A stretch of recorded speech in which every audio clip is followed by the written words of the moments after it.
Welcome back, everyone, once again to a new installment of Screenplay Rewind. I'm Geoff, I'm Ron. and we're back to picking the movies this time. Isn't that fucking odd?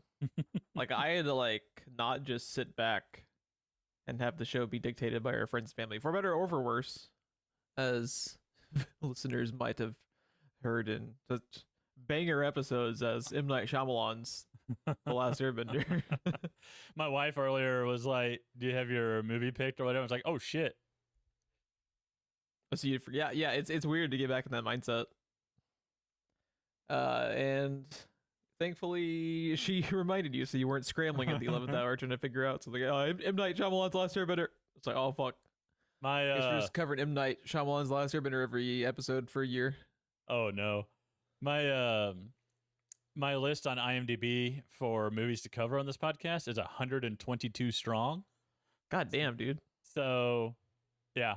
I would have no issues picking one on the fly. See, you actually have an IMDb list going, all these dozens and dozens of movies. I have a vague list of 20 or so, and have already picked half of them. So I just do not have the homework done. I will watch something, or I'll be scrolling through looking for something to watch, or I'll be talking to someone like you or something and be like, "Oh man, that'd be really good to cover," and then I'll add it.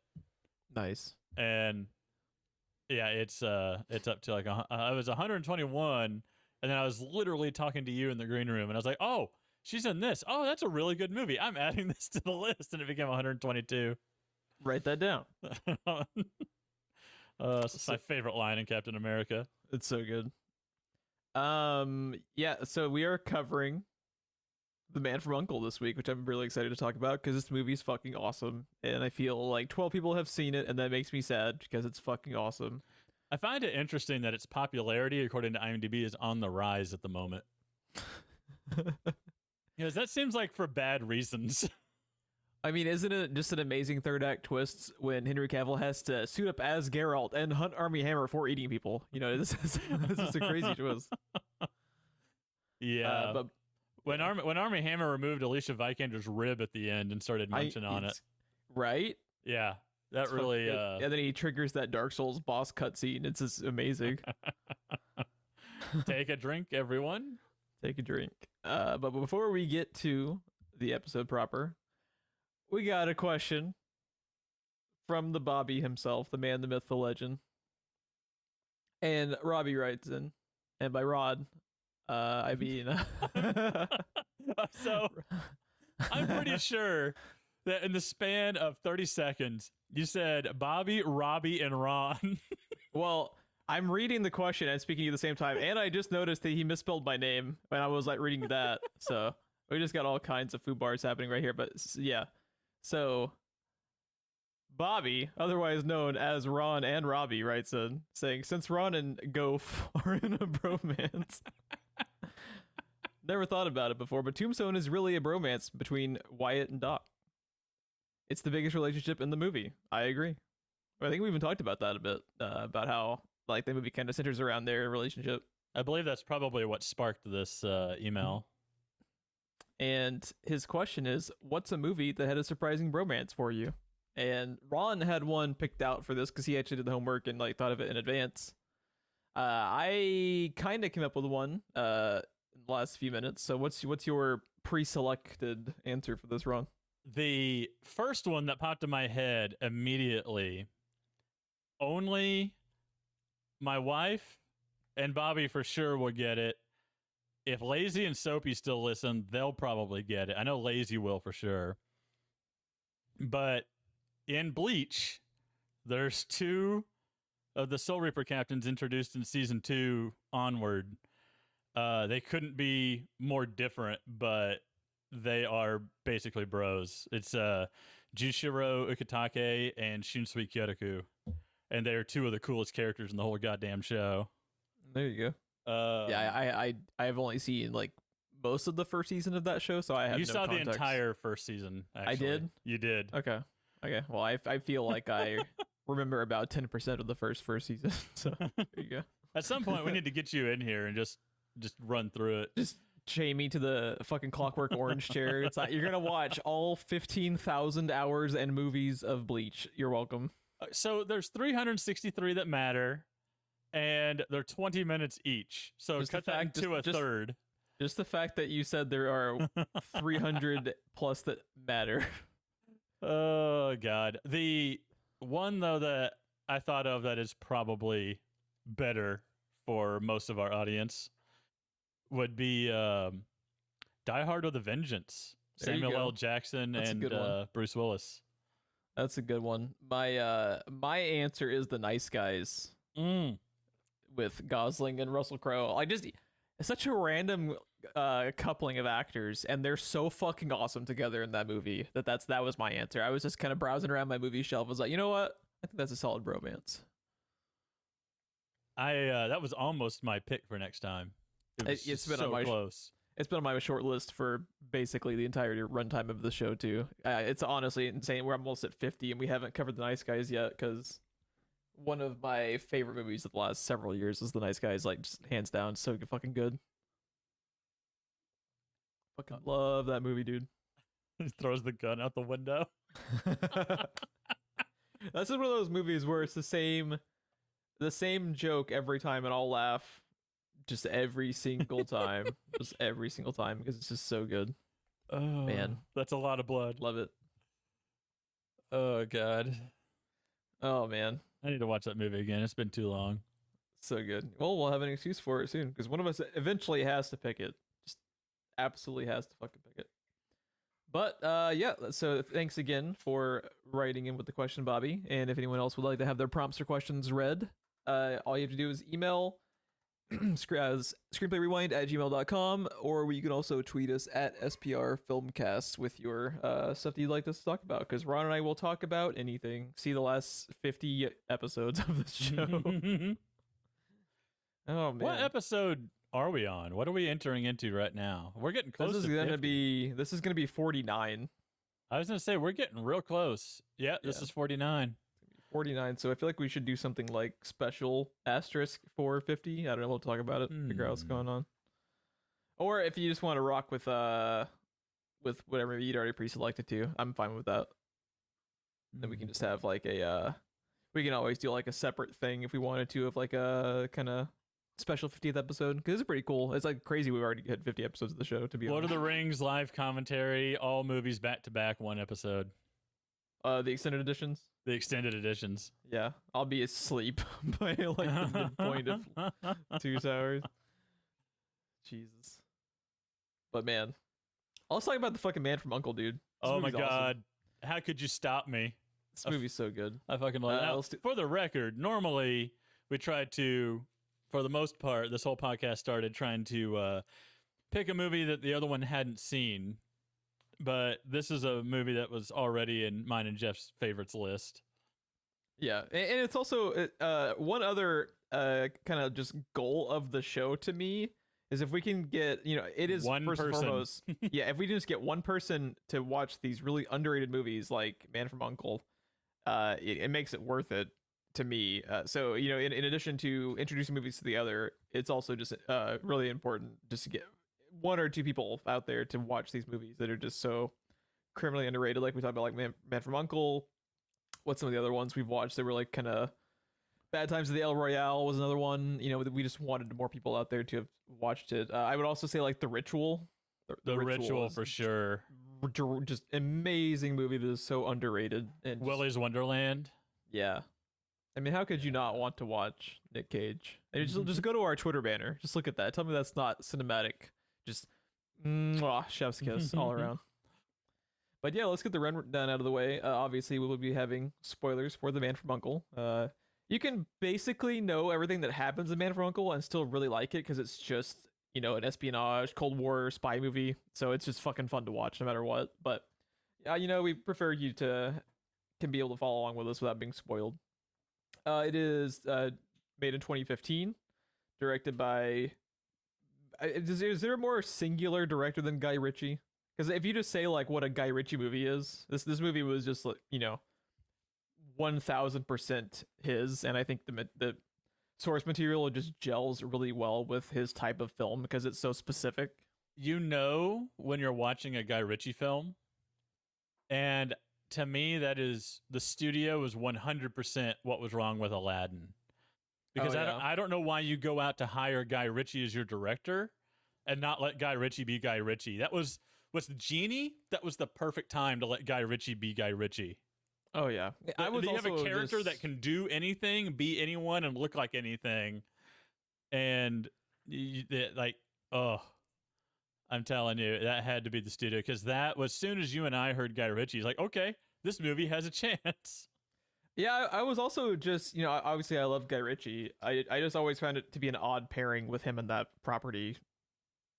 But and especially like you said, if you're going to go out of your way to get someone who is like an auteur director who does make his own very specific types of projects, like why are you shoehorning him into a different type of film? Yeah, Really weird. yeah, It's really like strange. it makes me think of. Do you remember the way that Lucasfilm got rid of Lord and Miller on the Han Solo film? It's just like, so you're mad at the guys for improving and adding more comedy to the script. Who do you think you hired? Yeah, That's why you get those guys. That's what they do. But you're gonna shit can them for it just because Kathleen Kennedy needs to have complete control over everything, for the detriment of 90% of the movies. yeah. Yeah. I really was trying to think. A movie I have his I think is underrated, since we were talking about it, and will eventually be on this podcast.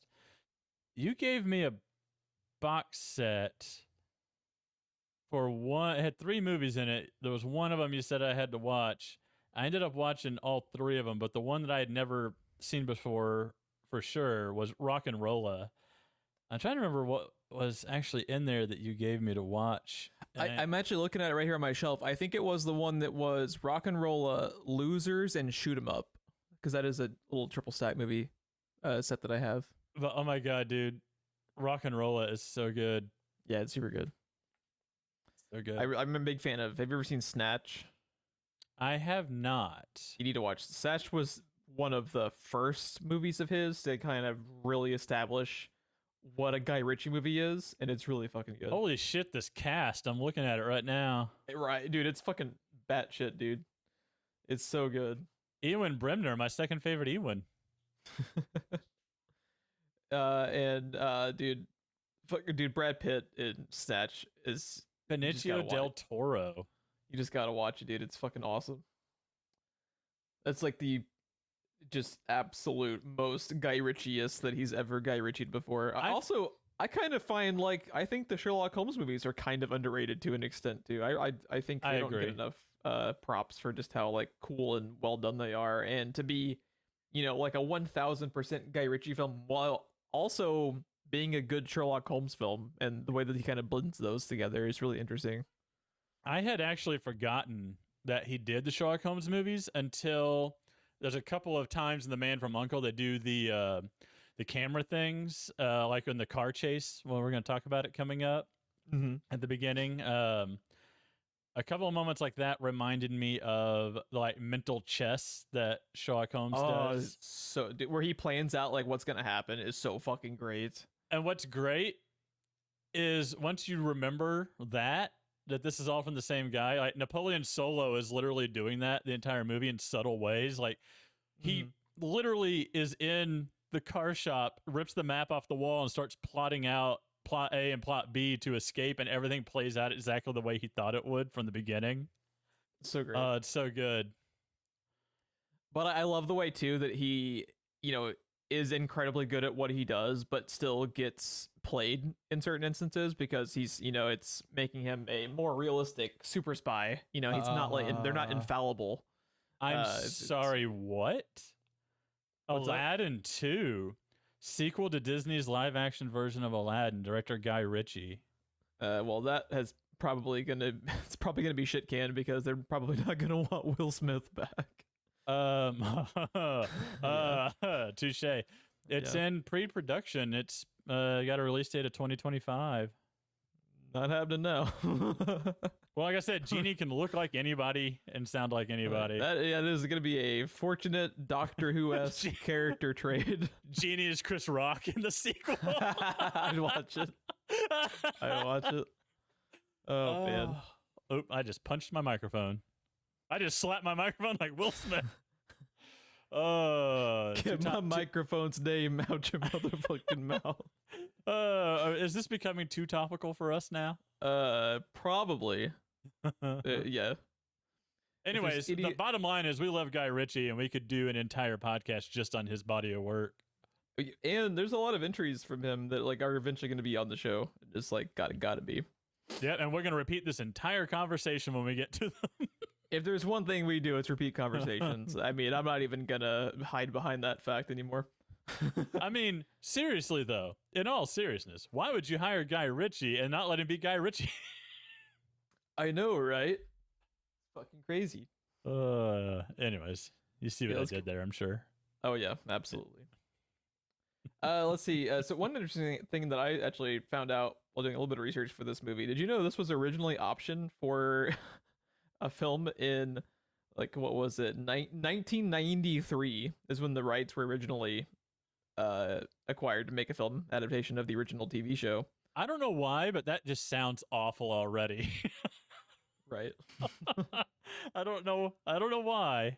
90s movies suck. No, let's just say like any other decade, there's really good ones, there's really bad ones, there's kind of meh ones, but all of them feel very 90s. Yeah. You know, like there's a lot of timeless ones from other decades, but there's something about 90s movies. They feel like 90s movies.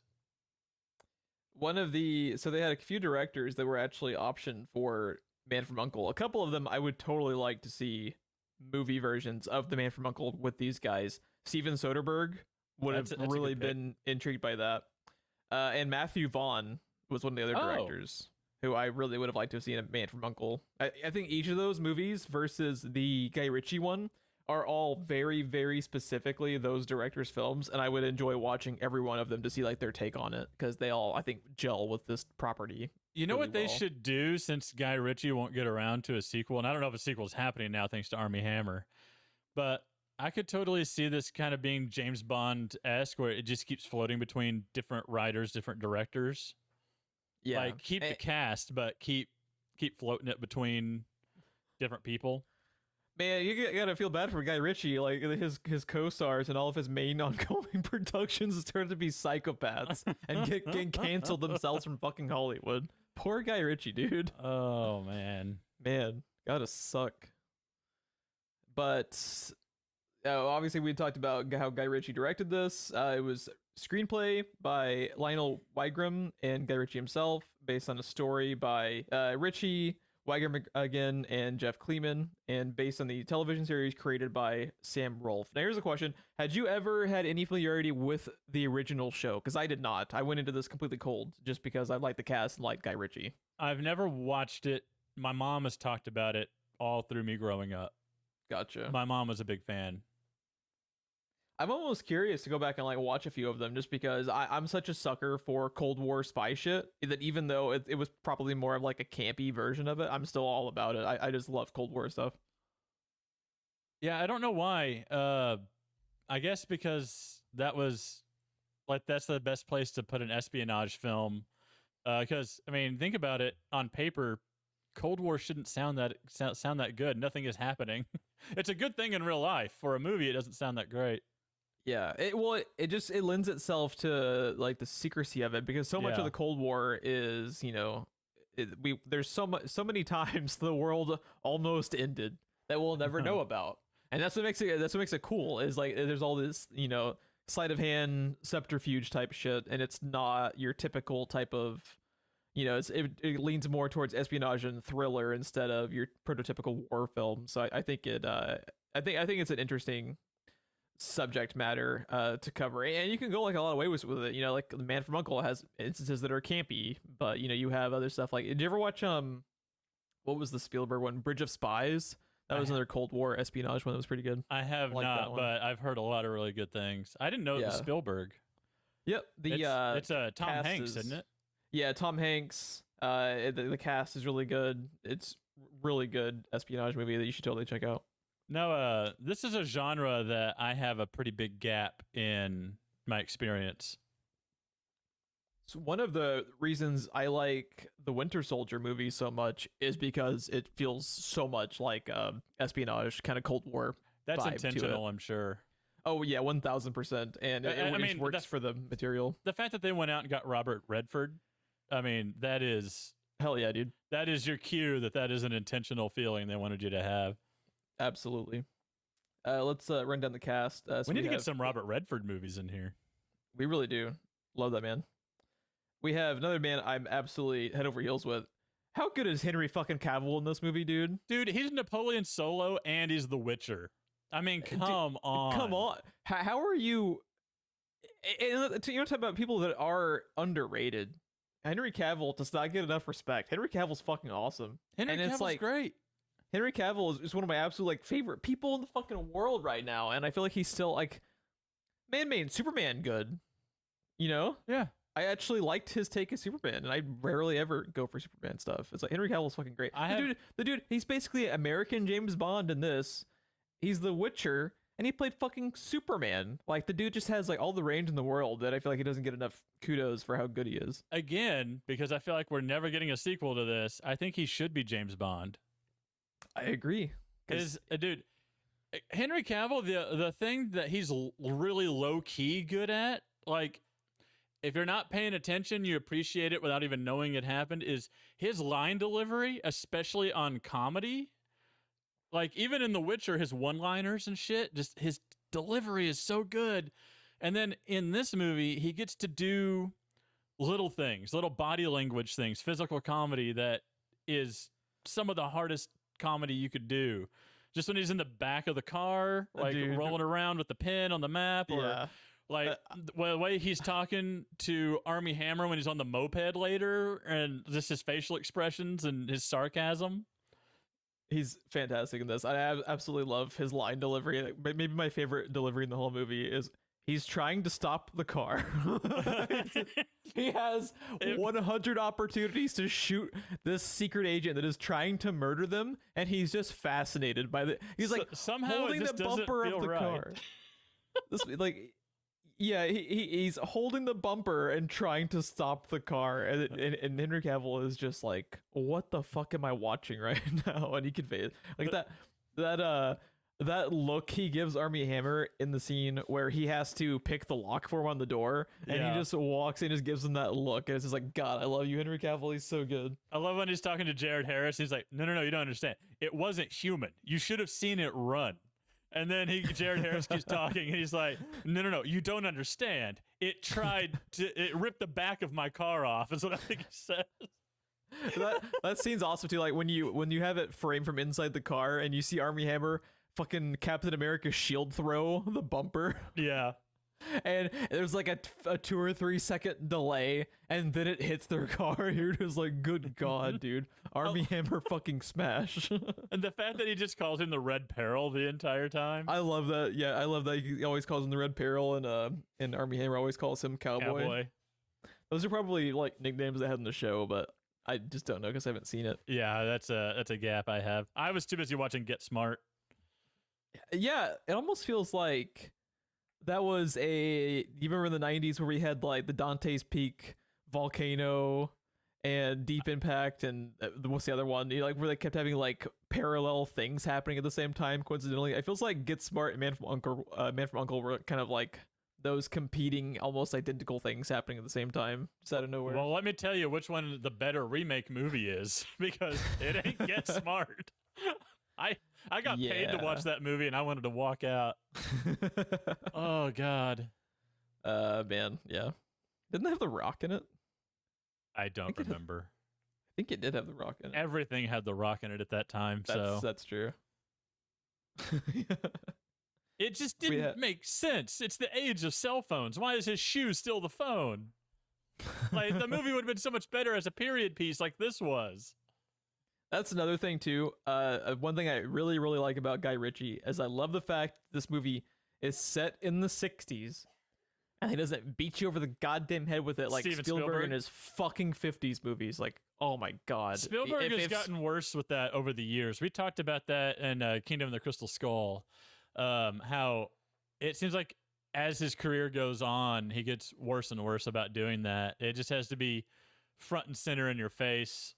But Guy Ritchie goes about it real smart in this, the way that they They put it in your face, but they're not shoving it into your eyes. Yeah, it's subtly there. It's because front and you center, see, but you can't miss it. But they're not just like, huh? yeah, they're not underlining it 12 times like Spielberg would. Yeah. Like just a simple like nods of like the type of technology they're working with is very 60s. Like the computer disc. I for instance, love the I love the disc so much. The tape drive. Yeah. It looks like something that would go into a fucking ViewMaster, and I love that.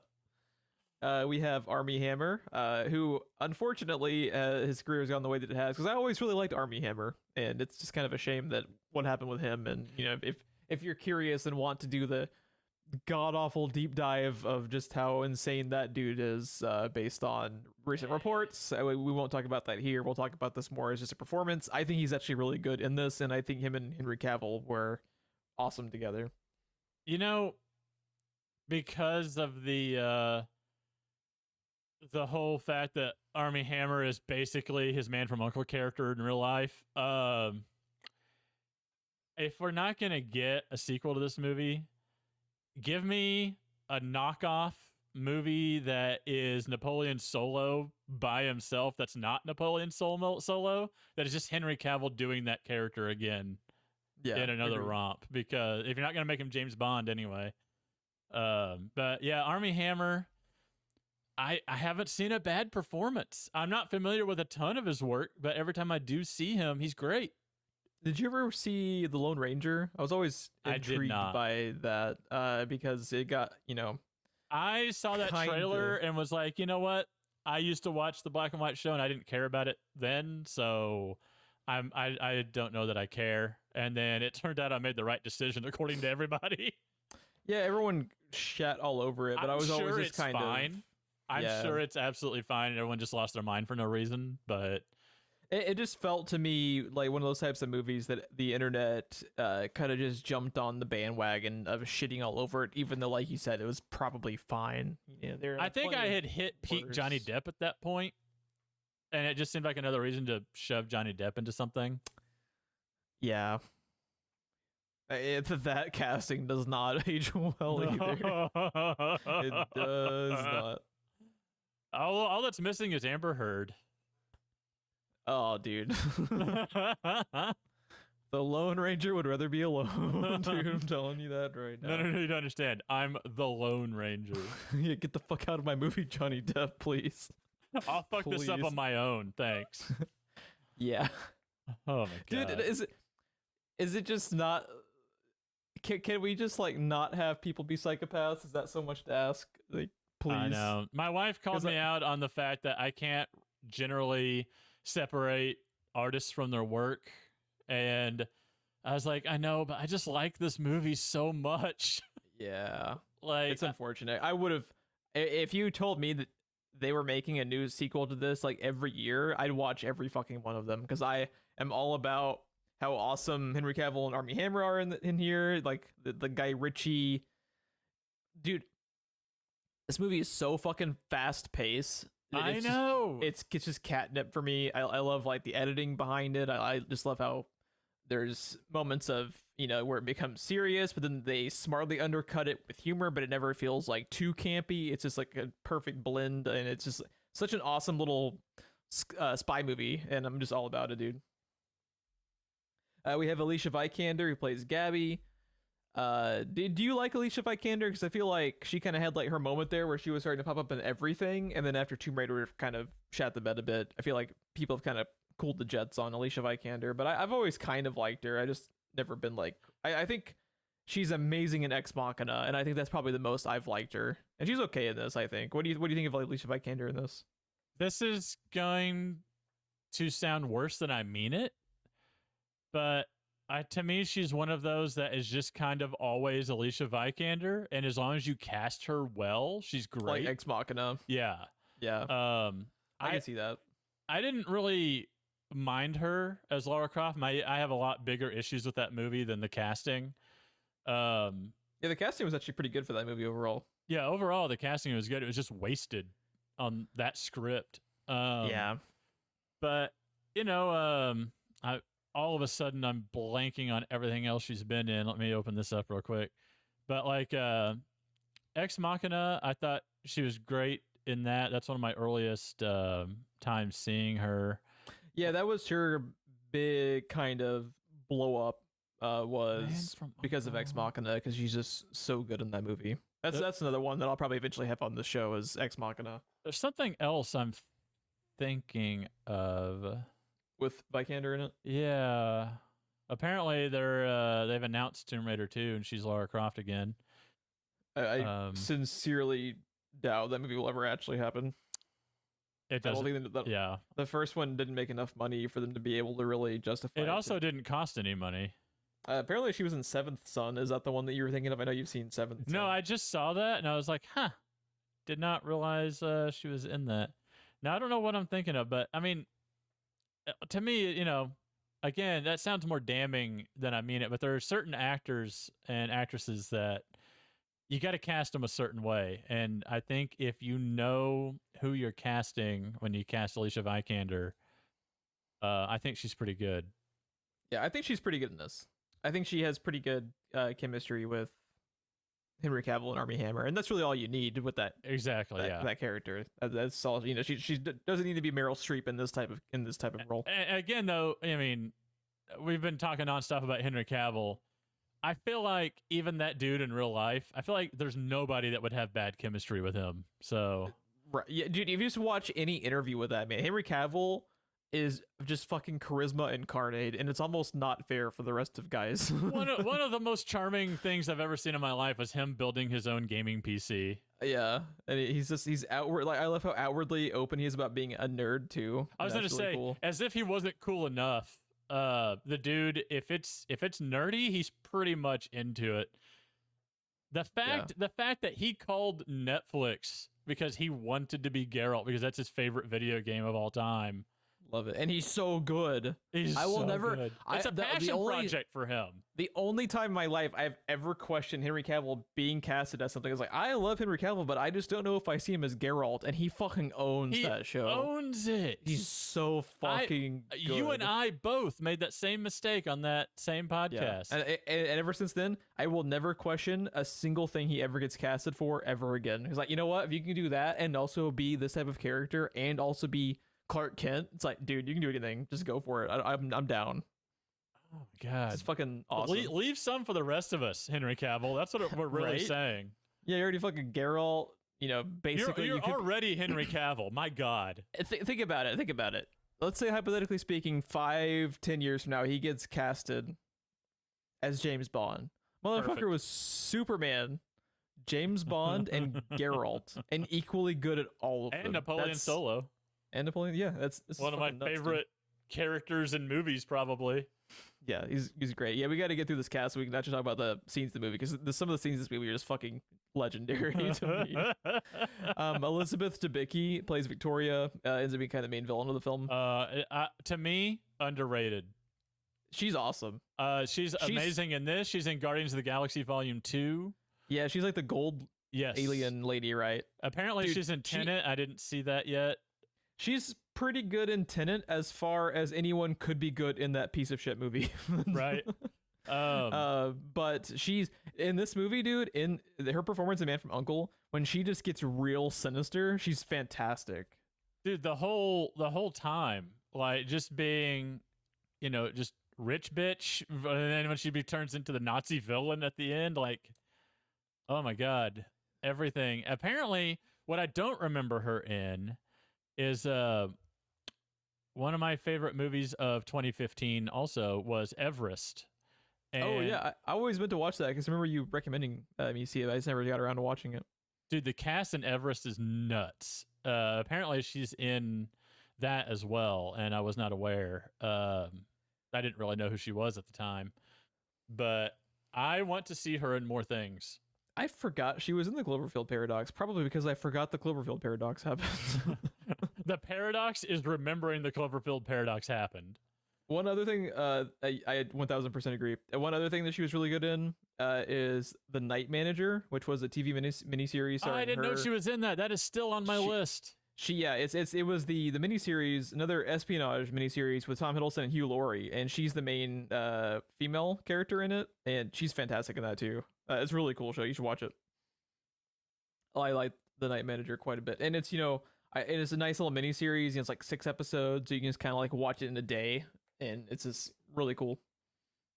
Yeah, I've always meant to watch it, and I haven't gotten around to it. And it's been bouncing around different streaming services in the meantime, but another great bit of casting, even though I haven't seen the show, is she's apparently Princess Diana in The Crown, and that is amazing casting. that sounds perfect.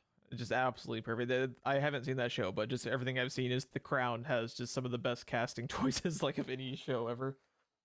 But yeah, I love her. I want to see her in more stuff, and I think she is completely underrated in the stuff that she has done. Agreed. Hugh Grant as Waverly in this.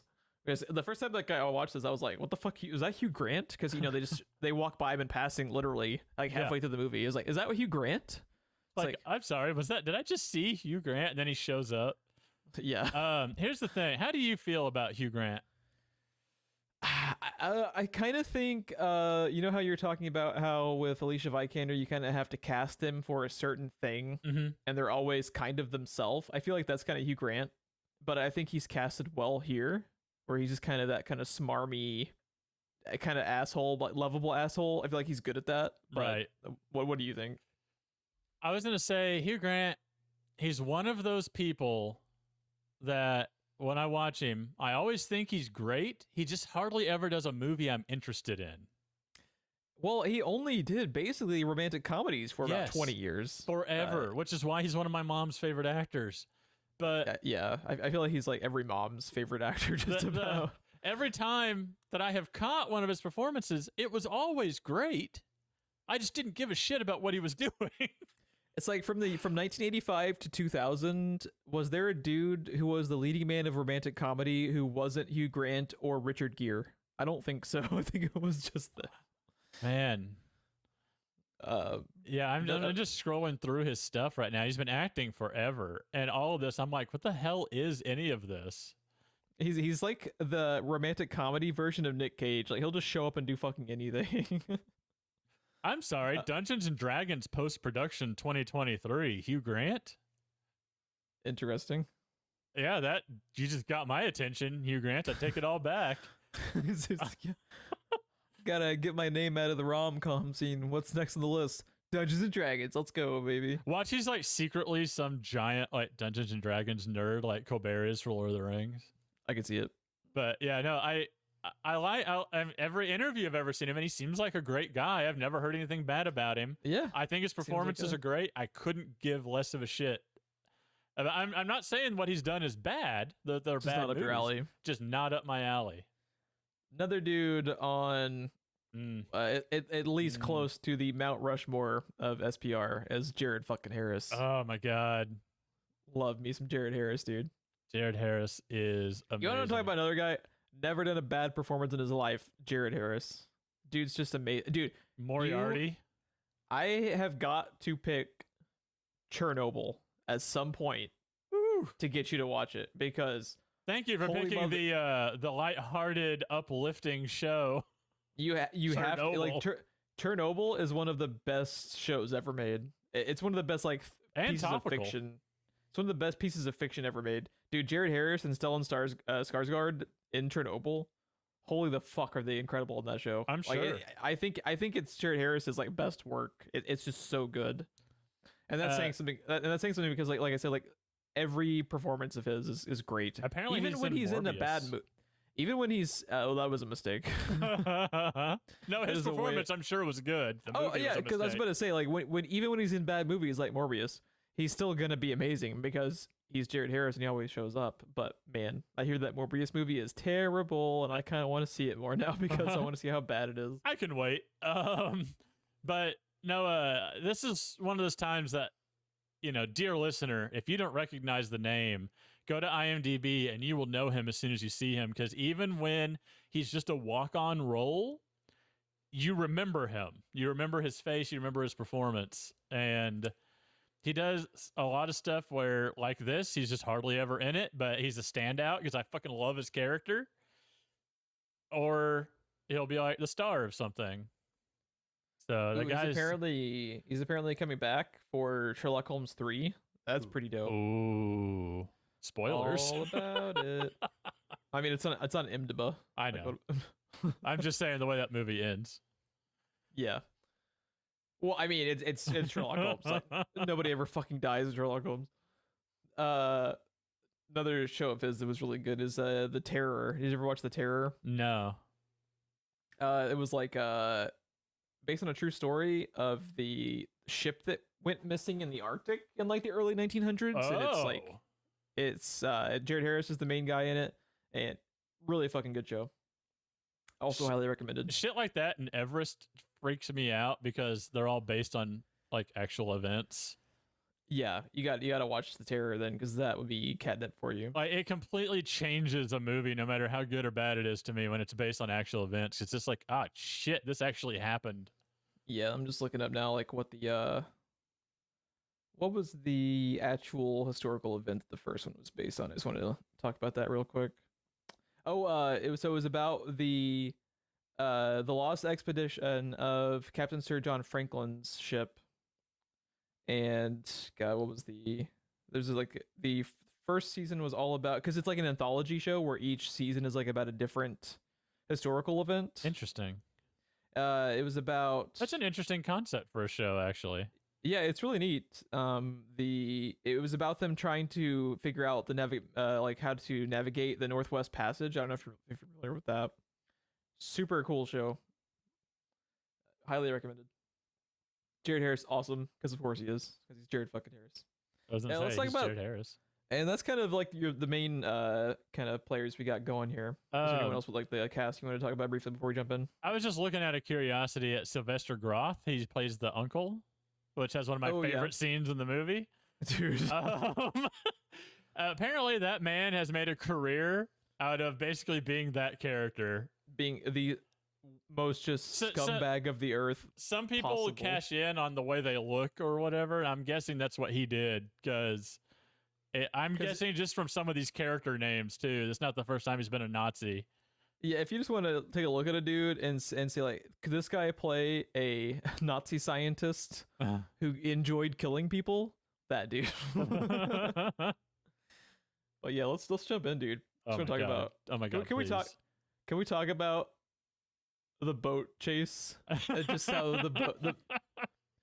the boat chase might be my favorite thing that's ever happened. It's just the fucking best, dude. The music selection. The music. We look at like that's a great segue. The music in this movie is just perfect all the way around. When I thought Guardians of the Galaxy nailed it, but this movie, it is just expertly done. The musical choice of like the Italian music as the boat chase is happening. The fucking almost elevator music that's happening when the Nazi scientist is being fried in the background, also genius. Man, is it good. And it's like the music also totally works for like more comedic sequences like that. And then when it just kicks in, like during the last chase, it's just badass. You're just like, God damn, the soundtrack is fucking amazing. Oh my God, that whole scene. First off, it starts with them jumping out of the window, hoping there's water underneath, and there's a goddamn dock that they're jumping onto. There's a lot of really good playing on expectations from spy thrillers in this. And just real quickly, the music is done by Daniel Pemberton. I feel like we'd be doing a disservice to the film if we didn't call him out, because like, man, is it fucking great. Also, editing done by James Herbert. Editing in this also top tier. Great. Yeah, editing is great. Yeah, and then they get in the boat, and you got spy movies. You got to have your car chase. You got to have your boat chase. And you watch this boat chase. Eventually, you get a little bit of it with them in the boat together, but eventually, you just watch it from the shore as it's playing out. Half of it you watch in the reflection of the fucking windshield. The windshield of the car that he's in. And it's not only hilarious, but it also just perfectly services his character. Yes. Because he's just not fazed by anything. This fucking movie boat chase is happening in front of him, and he is just so nonchalantly going about eating a sandwich and drinking wine, and it's perfect. Napoleon Solo is a bit of a sociopath. He's just sitting there, and he finds the bottle of wine. He's like, ooh, and then he starts scrounging through the basket some more, finds a sandwich. That sandwich looked damn good too, by the way. It did, and the way he's just kind of casually browsing the stations on the radio as this boat chase is happening. My favorite one is he's just sitting there eating the sandwich, drinking the wine. You're looking at him, and you can see the chase in the reflection. When the explosion happens, you see the orange light wash over him. and I love just this, like, when he finally decides to join the boat chase is when he knows, oh, he's drowning. God damn it, I guess I'll join. You know, he's just so like, he always has this look on his face of he's just like, oh, God damn it. Because he's honestly just being a great spy because of his own ego. Right. You know, his backstory is important because his backstory is how he was an amazing, he ran heists. He became an infamous thief. He's Danny Ocean if he turned spy. Basically. And he was caught by the CIA and, you know, ran the whole catch me if you can bit of, you know, you can either go to jail for 30 years or you can work for us because you're just so fucking good at what you do. And he took that route. And, you know, I like that conversation he has with Armie Hammer in the movie, you know, where Armie Hammer is talking to them about, you know, like, I get why you do what you do and how you're good at it. Why I don't understand is why you're the best spy, you know, America's ever had. And dude, man, you talk about another good bit of just the sound effects and the music is every time you see Armie Hammer like seeing red. Yes. And his performance is really there, good. By the way. Right. His performance is like really solid, but also like when the dialogue from other characters starts to become muted. And I like how their dialogue fades out, and you just you just hear like that hum in the audio. Which if you're someone who's ever been in that situation, it really captures like what that feels like to have happened to you. Know, when you're so mad, you just see red, and it's like the whole world just fades away, and it's just you and what you're pissed at. Exactly, like, man, they capture that well. Before we get too far away from it, I always have to say this when I see it. One of my favorite types of heroes ever is the unwilling hero. Mm-hmm. He has this exact same moment again as The Witcher, but like you're talking about when he starts to drive away and just and turns the truck around. Is there anyone better at the goddammit sigh than Henry Cavill? Because I don't think so. I fucking love it because he does it again in The Witcher when him and Roach are just riding past this like wagon that this man and woman are like being brutally murdered. And he just rides past him. He's just like, keep riding, not your problem, keep riding. And then they're just screaming for help in the back, and he just, oh, fuck. And then he draws his sword and turns his horse around. Like, he does the exact same thing here, and I fucking love it every time I see it. It's amazing. You're talking about just like, I think this movie has one of the best opening sequences to a movie ever, too. Dude, perfect way to introduce both characters. Have them be on But you know everything you need to know about Armie Hammer. You know everything you need to know about Henry Cavill from this opening scene. It's fucking great, and they open it up, and it's just balls to the wall. Like the first 50 minutes of the movie is just this chase between Armie Hammer and Henry Cavill as they're both going after Alicia Vikander's character, and man, it's just like. It sets the tone not only for the characters but just for like the movie itself, like with how sleek they are. Like there's that, and there's like that really cool sequence, you know, like where does he just have one hand on the steering wheel? Oh, it's so good.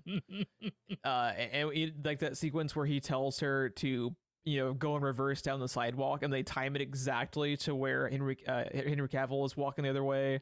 And Armie Hammer is going to be passing the car the exact same time going backwards that she's going on the other side of it. It's just so sleek. It has a lot of Ocean's 11 energy to it that I love, where it's just like so fucking cool that you just can't help but be amazed by it. It's just so slick. Dude, I love how they frame the end of that scene to look like he fucked up when the car gets wedged. But no, it lines up perfectly with the goddamn window. Everything went according to his plan from the get-go. Exactly the way he thought it was going to go. They're being chased by like the entire fucking army 15 feet from the fucking Berlin Wall, and he just casually like leans into the front seat and lowers the window for her. It's like, now will you kindly please exit to your left? I love that squeak too when he rolls down the window. It's totally quiet in the scene except for the squeak. This movie's fucking. I want to watch this movie again right now. I love this movie. As soon as this movie ends, I always want to restart it. So good. And I also love. Oh, sorry. I was just gonna say, and it feels like like the runtime is the episode of like a TV show length. It just feels like it's like 45 minutes long. And it's a breeze, and it's so much fun. It's an hour and 56 minutes, and it feels like 40 minutes. I was gonna say, I love when movies take a simple approach to things, also, especially these type of movies, because it's really important for the genre. Yeah. Every movie where there's a zip line involved and the bad guy zips down with them and no one ever knows what to do, the guy in the truck just puts it in reverse and puts slack in the line when Army Hammers come down. To drop him in the minefield is so good. Yeah. I love fucking simple solutions to things like that because that's literally all you have to do. All you got to do. Yeah, it's great. Man, the opening of this movie is and so I just great. love Army Hammer's facial expressions throughout this whole thing as well. Especially in the bathroom scene when he needs to use the sink. And then he just goes and has that manners make it the man moment. Yeah, absolutely. And the fact that they never show you those guys. You never see them, and you never see those guys got fucking Jason Voorhees in that bathroom. Take it like a pussy, man. Oh my god, it's just so good. I'm just watching through the movie tonight, and this is another one of those movies where it's like the first time I watched it, I was like, man, this movie's awesome, and it's like you just learn to love it more and more every time you watch it because you're just like, man. This movie is just like executed like flawlessly. It's not doing anything outside of its wheelhouse. It's just a fucking sleek Guy Ritchie heist, spy espionage thriller, and it just accomplishes everything so awesomely. I feel like not enough people saw this movie.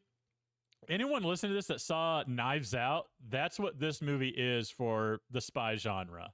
Mm-hmm. Like it is just perfectly on point with everything it does. Not a single line or moment wasted. Everything has importance to it. Everything is like building up the characters. Everything is almost kind of like making fun at moments of the I really like the sequence when they're right before the boat chase CO2 happens, laser. Where that's a great bit. But when he hold on, I love when Henry Cavill walks up to the fence and then turns to his right and Armie Hammer's there too. I like their fucking dick measuring contest of like, I work alone, I do too. It's like, okay, I work alone, but you can tag along, and they just agreed to like begrudgingly go in and do the fucking mission together. When Henry Cavill sees his moment to show off cracking the safe. Yes, that's what I was gonna say. And then, did you remember to disable alarm? This model doesn't have an alarm. Alarm goes off. Pleasure to see you work, cowboy, or whatever it is. Pleasure to watch you work. Yeah. So good. It's so good. And that right there is, like, he really knows his shit, but he's still a human and he's not infallible. And like just the fact that the fucking alarm goes off is so good. One point of writing that I know you had to have appreciated, and if you didn't think about it, I know you will when I call it out to you. Armie Hammer's father's watch is such an excellent bit of writing because it seemingly served its purpose, right? They get mugged, he has to go along with it, and the fact that he exercised at least some self-control as they're making off with his father's watch. Yeah, he only breaks that guy's trachea. Yeah, only the one guy's trachea. Yeah. But he lets it happen, it lets it go, and that's an important moment for that character, and most of the self-control that he showed, right? But then for the watch to come back later at the end of the movie and serve a second purpose, a really vital. Seemingly the watch, you might as well forget about it now. It seems to have served its purpose. And then it comes back in a very important way at the end. And even I, someone who is not a writer or looks at this stuff usually from that perspective, was just like, what an amazing, simple way to accomplish what you're trying to accomplish. Yeah, this movie is just, it's so well executed and what like a trapping of the genre too is people try to go like the route of making like an Ocean's 11 type movie, but they don't have, they're not Soderbergh, they're not masters of the genre. Right. So it just ends up kind of falling apart under the weight of its own expectations and aspirations of what it wants to be. Like it wants to be the next Ocean's 11, but it's just not.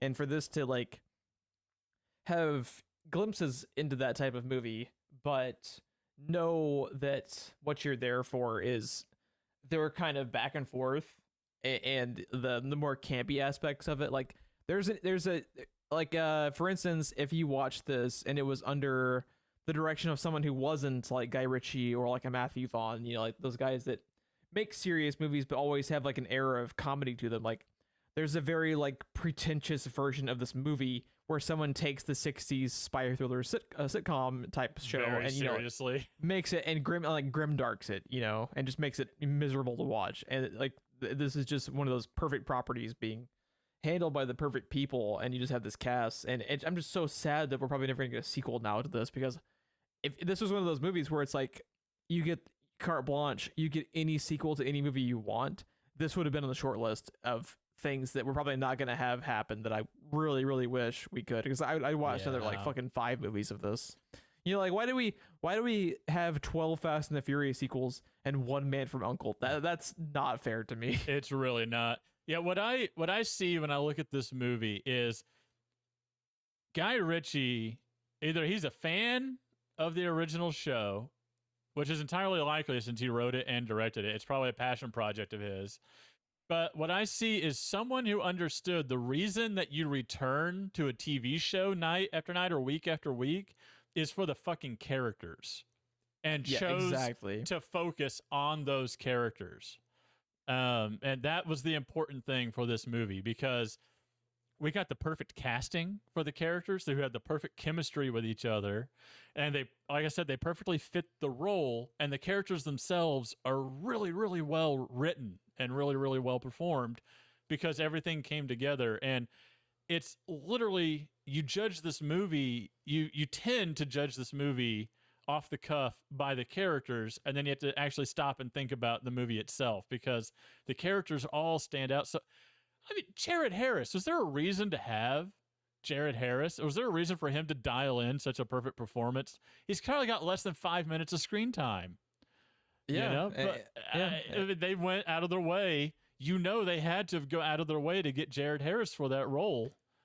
Yeah, and I think it also plays into it too that they had done Sherlock Holmes together. So I bet they're actually just buddies now. Where I bet you'll see like, how like every fucking Christopher Nolan movie has Michael Caine in it. Yeah, I feel like from now on you'll see every single Guy Ritchie movie probably finds at least a small moment of small like character for Jared Harris to be, just because they're it seems like they're buddies now, which I'm all about, because man. But I mean, like, you've got everything from Hugh Grant and Jared Harris and Henry Cavill going into Armie Hammer and Alicia Vikander, going into Elizabeth Debicki, who doesn't have that long of an IMDb page at this point. Like, you could tell they went for the casting because the focus is the characters, because that is why you watch a TV show.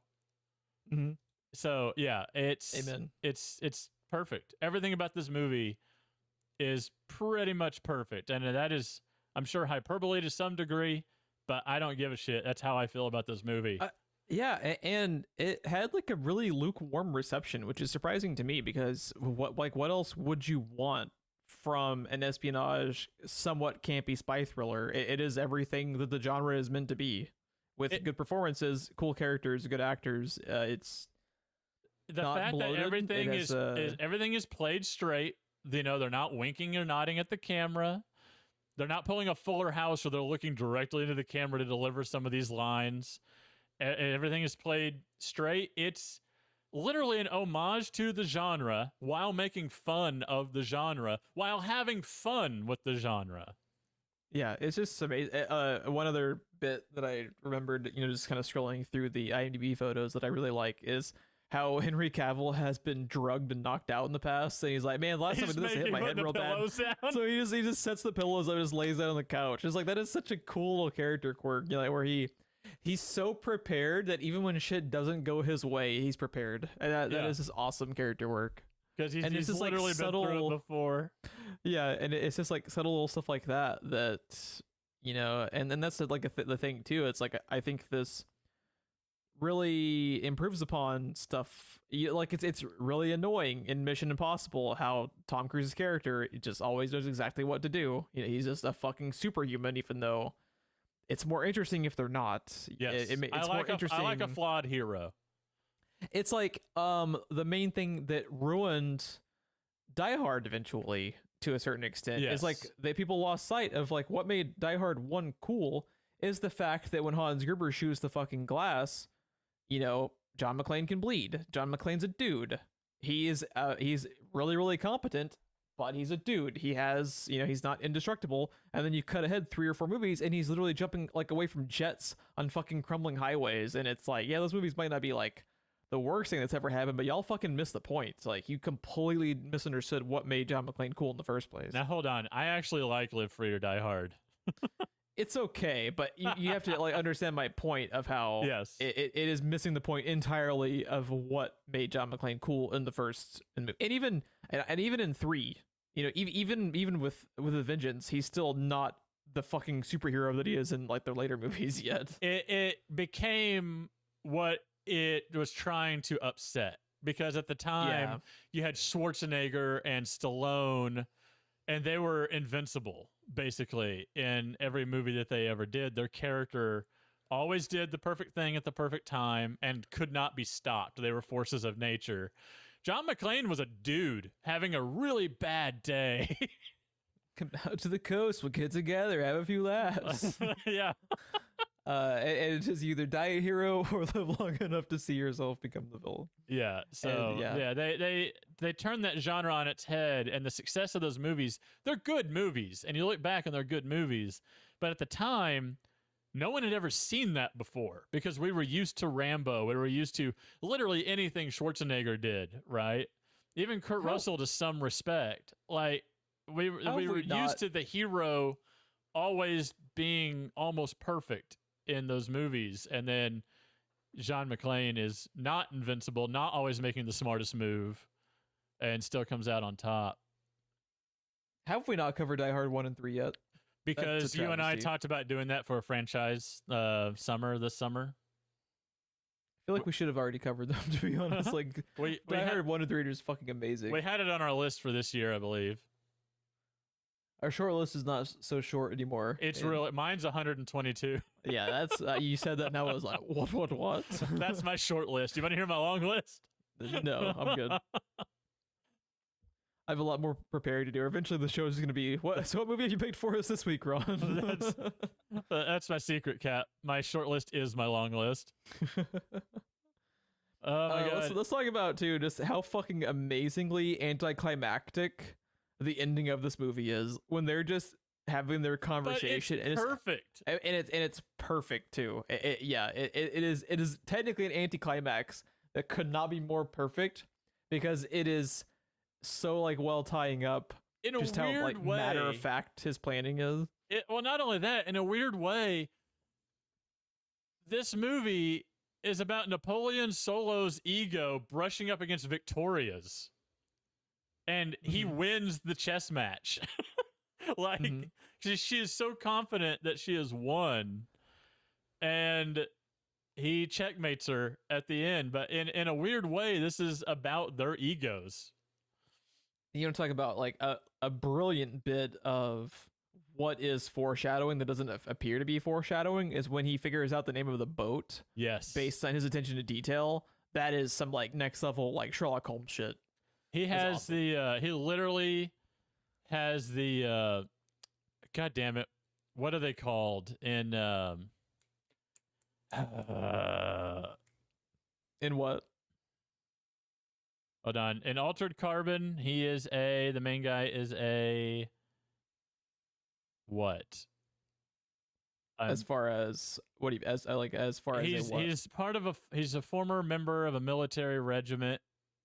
They're known as like basically the ultimate badasses. They have powers of total recall, and that's basically the total recall is what he has. Envoy. Oh, okay. He's basically like a fucking envoy with his total recall. Was the comparison I was gonna make.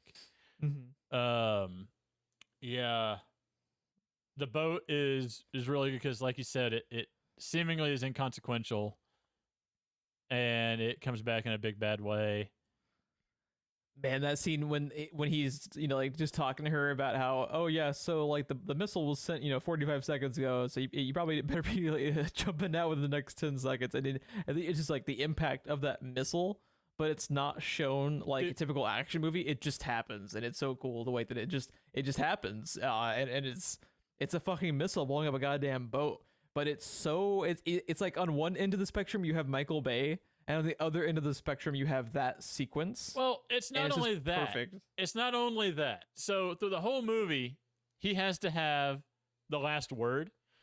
Like when he's throwing the bugs back at Army Hammer, and Army Hammer throws him the American ones. At the end of it, he's walking away. He's like, that bow tie doesn't work with that suit.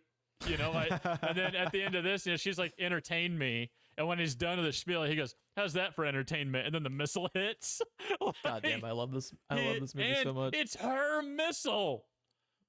It's her decoy missile that's not enriched. He shoots her with her own missile and throws her own line back at her, and it's the last thing that she hears and sees. So fucking great. And then just like the simple fact that they like takes the time to even say like, and that nuke's not gonna go off because that requires fission. Fuck you, bitch. Yeah. We've talked a lot about a lot of the other characters, but we both at the beginning of this talked about how good Elizabeth Debicki is. We need to talk about her performance before we get out of here, because her character is also one of my favorite types of villains. So for me, I got one of my favorite types of heroes of all time against one of my favorite types of villains of all time. The one that's elaborate more on like what makes her one of your favorite types. Basically, she's in total control most of the movie, and she is seemingly a step ahead of them at every turn. I mean, from the get-go of the movie, like where she is in the stage of building her own nuclear missile, they have it completely wrong because she's done. Like she's ready to actually fire the damn thing. Yep. And like, the whole. My question is, how did you know which drink to poison? And she's like, oh, I didn't, so I laced them all. It's so much easier to trust a drink you made yourself. Like she knew he was going to come in and basically do that. She invited him to do it. When she immediately has Army Hammer tested, more or less, to see if he is a spy by having him mugged. That whole dynamic of that idea is something you don't ordinarily see in a spy movie either. Usually they don't take the time to like really in James Bond, it would be a battle of wits. It would not be a physical confrontation. Yeah, and just the simple fact that they break it down like that is an incredibly clever way to deduce how trained he is. And for them to even have that idea is because I think the first time I watched this movie, I was like, wow, that's very interesting, because usually we wouldn't even take the time to have that be a detail. And just the fact that it's in here is really cool. And then Napoleon Solo sells himself as himself before he was the CIA, that he can expand her art collection by procuring in some illegal ways more art for her. And the instant she finds out her safe is broken into, she calls his hotel room to see if he's there. It's awesome. And, like, not missing a beat. And of course he's not. So she takes a couple of guys, gets in her car, and heads that way in a separate car, so she doesn't have to be there when he's killed. She can leave before it happens, and she was never there when it happened. Like, Jesus, dude.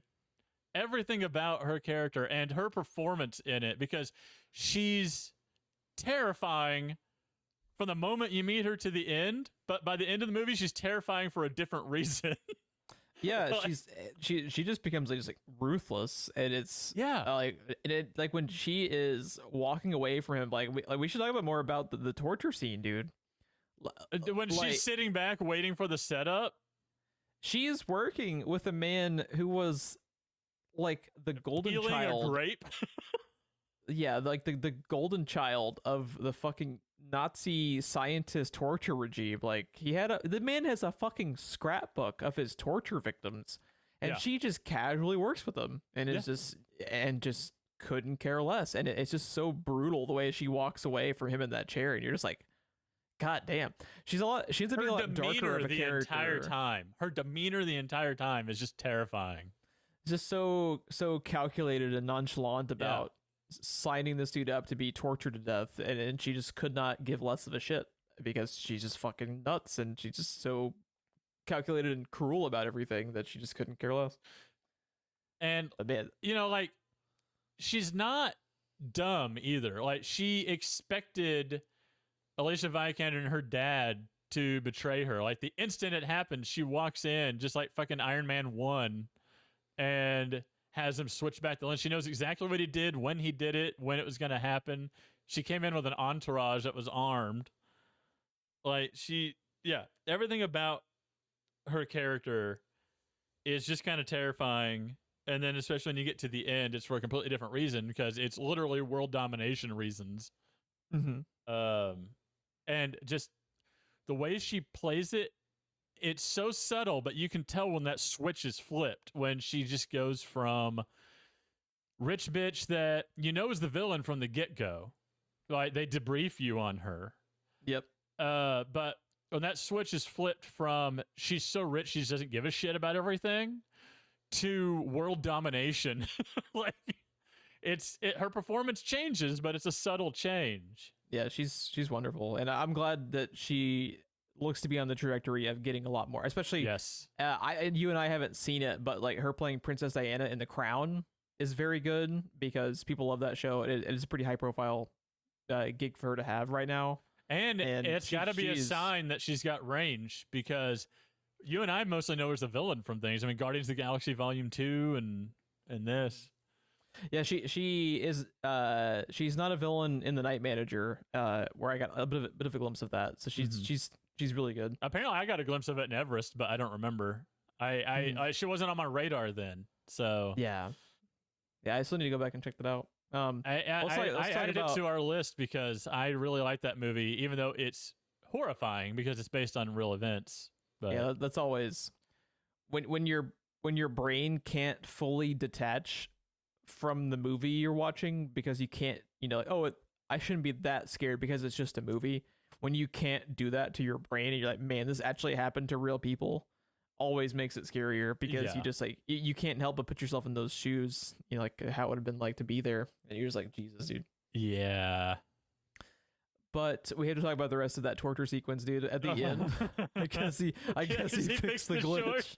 Fix the glitch. I guess he fixed the glitch. I love when he's in the chair and like when the short happens and he's just like all relieved and he's like, yeah, he's got a glitch. Then I fixed the glitch, and he's like, dude, the fucking elevator music that's happening when they're just casually talking about what to do with him as he is frying in the background, and just, dude, I love how they're pointing out that he would make a deal and get off or get hired the way that he did as he's burning in the chair. Dude, his and how appropriate that his death is via electric chair, which is how he would be executed most likely. Dude, their reactions too when they turn around and see that he's caught on fire is incredible. Damn, I left my coat in there. I left my jacket in there. God damn, I love this movie. Dude, Army Hammer is just, oh. Whoops. Dude, when it happens, and you just see the chair shaking from behind as they're just casually talking outside. The dude, like, the cinematography of this, like the way stuff is framed, is just ingenious. Like, because the center frame behind the glass is just the inaudible fucking sight of him frying and catching on fire, and it's so funny, dude. And again, villains that just love to hear themselves talk is a trope of the genre. And when he sits down with his scrapbook and it's just going on and on, you're like, on first viewing, like, I get it. You're a terrible human being already. I understand this. But it serves a purpose, because when he is literally frying to death, you couldn't be happier that this monster didn't get arrested. Because like they're saying, he would probably get off, strike some kind of deal. He's already willing to squeal on everyone. He just told you he doesn't even need to know them to squeal on them. Yep, he just knows everything. Yeah, and Man, yeah. Or that sequence is I fucking. took that as he would just make shit up. He didn't give a shit. Yeah, true. Uh, He's just like what a great fucking scene. Like my two favorite moments that I think of the most of this movie, from this movie I should say, is the boat chase and that scene with the electric chair. Just fucking genius. that's my dude. top two in that order: the boat Just chase, the electric chair, and then the car chase at the opening is my third favorite. yeah. I like the editing of the final chase sequence too on the island. Yes, Like the way when that it becomes PUBG. pretty much with those fucking 4-wheeler things, dude. Yeah, But the way that they have the zoom in and zoom out to like reposition within the car chase is really Yeah. cool. Like where you're cutting back and forth, like Army Hammer, like going down the hill, or like It's cutting a across really- the water. one thing that is usually lost in editing of a movie is the perception that certain events are happening simultaneously, and it's a really good way to showcase that. yeah, And it's a really good way of saying meanwhile without putting the words on the screen. exactly. And another cool little editing trick that they have that I'm sure is probably a callback to the TV show is I really like when they have The split The- screens. the split screens as they're like attacking the compound towards the end is really cool. Boy, people hated where- that in that Hulk movie. That was one thing everybody hated in that Hulk movie. Yeah. The way they do it here is really, and like I really like the way they end that sequence where like the split screen becomes the full frame. And then the line fades out in the middle. Really cool touch. Like just the editing on that. It's so. If you watch that, if you pay really close attention like I did this time, especially when they are sieging the island, when Armie Hammer comes up the stairs, it looks to be two different cameramen that kind of come in side by side and stand still, and then it transitions to one of them. That's Because pretty neat. it's two different angles that come together, and the only way you could do that is two different cameras that literally come together. Yeah, I can see that. Man, this movie's so good. Go watch The Man from U.N.C.L.E. It's fucking great. So I also am just scrolling through the IMDb photos, and they just have one of the still images of the sandwich, and I love this movie even more. I just love Hugh Grant, and it's like, oh, it's a rather nice scene, really. A nice drink, a beautiful view, and a little bonfire. Yeah, dude. Rather a good idea, actually. What and another just like really cool bit of writing is how you almost forget how they, were instructed with their orders to kill the other if they had to. Yeah. And because the day has seemingly been won, that kind of drifts out of your mind until you see, that final confrontation that ends with the watch. That is such an awesome scene, like where it's intense, like where you really don't know if one of them might fully commit to attacking the other one because they seem, they kind of have seemed to have become friends, but because they hated each other so much at the beginning, you don't know if that's quite enough. You don't know how fully committed they are to just. It's a professional respect more than anything. Yeah, and just because like where they in that scene. Solo is good at things that I was just say Armie Hammer Ilya that Ilya is not necessarily great at, and Ilya is great at things that Solo is not necessarily great at, and they're a perfect match. But I love that scene so much because you can tell Solo doesn't want to fight him.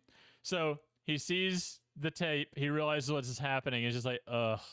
And as he's pretending to pack his bag, he pulls out the holstered gun, sets it there, keeps talking to him, sees how he's reacting, kind of rolls his eyes, unholsters the gun and puts the gun on top, keeps going.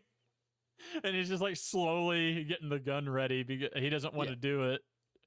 That scene is just perfectly done. Like the way that they ratchet the tension up, man, is just great. It's like, man, this movie is just so criminally underrated. It makes me sad. Just like, please go watch The Man from U.N.C.L.E. because it fucking rules. Love this movie. I think I kind of touched on everything I wanted to touch on, though. Any other tidbits you wanted to talk about before we get on out of here? No, I think I've got pretty much everything on my list. What a great, wonderful movie that probably has led to one of our most in-depth reviews that we've ever done. Looking at performances, story writing, editing, the way everything is assembled, the way certain aspects of this movie is done that have failed in prior circumstances. They're not the first movie to do the zoom out, zoom in thing. They're not the first movie to do the multiple frames. yeah, this the way it's done, the way everything in this movie is put together. Yeah, I'm sure it has flaws. Every movie does. To me, this movie is flawless. I can't see them. I love this movie too much. Agree. I just can't see them. I agree because I just think again, like I think people like overanalyzing it and pointing out flaws that I just don't see like what the flaw would be when the Sit movie back is and only enjoy the ride. It's only being what it's trying to be. It's not like that's one huge issue I have with Christopher Nolan movies. Is Christopher Nolan eventually transitioned away? They come across from making as movies. He transitioned away at some point from making good movies to trying to make like the next revolutionary piece of art, and it just completely like Tenet collapses miserably under the weight of its own aspirations. This movie knows exactly what it is, and it accomplishes every single thing that Guy Ritchie and the writers and the cast set out to do. It never, like steps outside of its aspirations. It just does everything that it wants to do, and not nothing more. And like I understand that you kind of need every now and then to have a movie that's trying to like push the boundaries of what you can really do, because then you get stuff like The Matrix. It's just eventually you cross the line of becoming pretentious, like you said, like unfortunately like what happened with Christopher Nolan, to where I'm after Tenet, I'm just like, man, you are lost so far up your ass, like I don't know if you can be saved. But see, this is why this podcast has no aspirations. We cannot be crushed under the weight of our own aspirations. Yeah, there you go. There's a tagline for you to put on a shirt. Oh man, but yeah, would you like to talk about what our next show is going to be? We've talked about it too much in passing. I couldn't help it. I had to choose it. It was inevitable. One of us was going to. Okay. I love this movie. I know you love it too. We have to cover The Losers. We do. I think we have that's to almost like a good double feature too, of like The Losers and Man from U.N.C.L.E. Just because of the way the characters gel and everything is the reason I picked it. It was the first thing that popped into my head when I was looking for something, because again, it focuses on the characters, and the characters are so good. Chris Evans, man, I'm so excited to watch that. Dude, like, that Chris whole Evans scene. We'll get there. It's so good.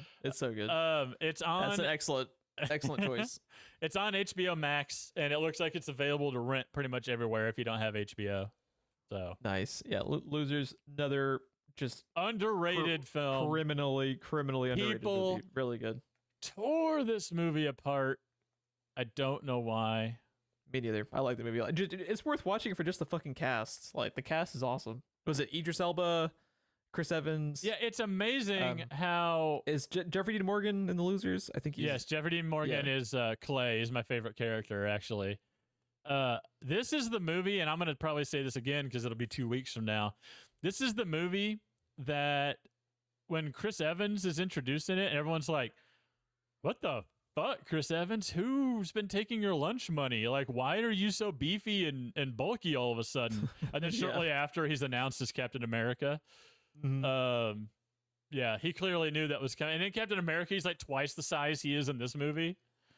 The Losers, Chris Evans is closer to the size of like 5'2" Steve Rogers than Captain America Chris Evans. And like, it was such a contrast to see him he's never been overweight or anything, but all of a sudden he's fucking chiseled in this movie. He went from being like Brad Pitt kind of cut to a fucking super soldier, and you're just like, good God, dude. And then he's post super soldier serum in Captain America, because he's twice the size he is in this, and it's just holy crap, what someone has been picking on Chris Evans, you guys. Yeah, excellent choice. I'm excited to revisit The Losers, because it is awesome and continue the trend of like picking out some underrated movies that more people need to check out. So good call. If you would like to follow the show for more updates, you can find us over on Twitter at SPR Filmcast. Earlier we talked about how if you want any prompts or emails read on the show, be sure to hit us up on Twitter at SPR Filmcast or through email, screenplayrewind@gmail.com. Any reviews or ratings you can leave for us on any of the platforms you found us on is greatly appreciated. And I think this is probably gonna be a wrap for the show. Ron, where can people find you online when you're not talking about underrated badass movies with myself on the show? I'm at Ronsense TV on Twitter. That's my handle on Twitch and YouTube also, where all my content lies. I don't know, Jeff. I just talked about how I may be retiring, and then I found a Mega Man X randomizer, and now I don't know. Now you're back. I may be back in it because I kind of want to do a Mega Man X randomizer. You almost have to. I almost have to. They could have that could have been a Christmas present for you, that mod. Pretty much. I ran across it. It's not done. It still has some bugs, but it is downloadable and usable. And apparently there are like challenge runs on. You know how Dark Souls has that website that keeps track of all the challenge runs? Dark Souls, never heard of it. What? But yeah, it keeps track of all the challenge runs, keeps track of all of the world records for speed runs and stuff. Yeah. Apparently this thing has its own website for that. So of course. Yeah. I don't know. Yeah, I think you gotta dust off the controller. It never got dusty. I just haven't hit the record button in a while. There you go. Yeah. Man. I want to go watch Man from U.N.C.L.E. again, bro. I do too. I really do. Watch Man from U.N.C.L.E. while eating a sandwich, and that is just like the ultimate fucking manly afternoon. My problem right now is I'm also going through the Andy Serkis reading of The Lord of the Rings on Audible. Oh yeah. Oh my God. You have no idea how much I want to go watch Lord of the Rings right now. That's why that's what was on the top of my head at the beginning of this podcast. Oh, the commentary. Yeah. Yeah. Because I just like, It's hard to pass up because Lord of the Rings is fucking great. I'm going to tell you right now, anyone that listens to audiobooks and likes Lord of the Rings, you want the Andy Serkis versions. It was hard to get through the other guy. I mean, no fault to him. I couldn't fucking imagine trying to narrate those books. Like, holy crap. Andy Serkis performs these books. He's not just reading them. He's performing them. Does he do like all the Smeagol lines like as Smeagol as well? I haven't got there yet. I don't know. I assume he has to, right? And that's gonna be unless there's awesome. some kind of like, you know, James Earl Jones couldn't do the Vader voice outside of a recording studio because it was trademarked. Unless there's something keeping him from doing it, he has to do it. Yeah, and you have to get to that point and let me know if he does, because I just want to hear like segments of him doing that voice again for the audiobook. That'd be great. The last thing I'm going to say before we get out of here, just to show you how awesome this is you know how in the books, Merry and Pippin have a song that they've prepared for their departure on the journey, and it says that it's set to the same tune as the song the dwarves sing when Bilbo left with them that time? Mm-hmm. Well, since this has been recorded, we have had The Hobbit made into a series of movies, so we have a recording of that song, right? The Misty Mountain. Yeah. He sings that song to the tune of it from the Hobbit movie. That's really dope. I love that. It's so good. I kind of want to check this out now. Because of course he did. Where is the Andy Serkis version found on? They're on Audible.